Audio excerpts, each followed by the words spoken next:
Bonjour à tous, en ce jeudi, il est question du DS3 Crossback et de l'Aston Martin DB11. On parle aussi de rallye avec la rentrée des pilotes à Monte-Carlo. Avant cela, la BMW Série 8 en piste.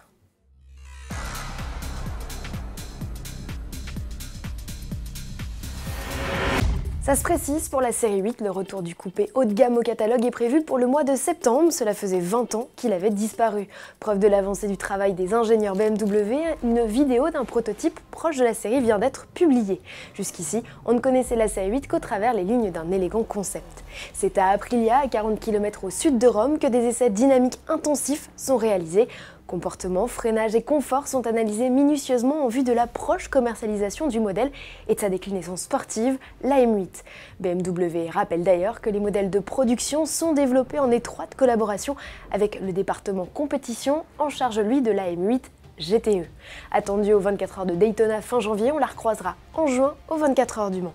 C'est d'ailleurs cet été que la série 8 sera officiellement dévoilée. Malgré son camouflage, on remarque que les proportions du coupé sont identiques au concept, avec des lignes tendues, des ailes musclées et d'imposantes roues.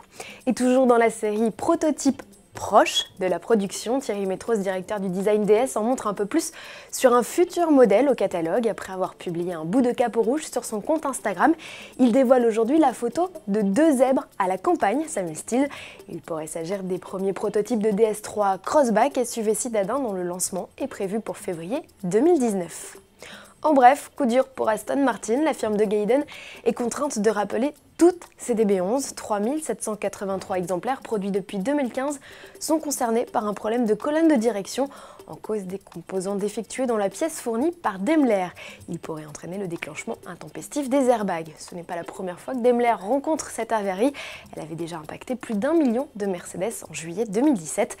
Pour Aston Martin, c'est le deuxième rappel sur la DB11, victime l'an passé d'un problème aux États-Unis sur le système de contrôle automatique de pression des pneus.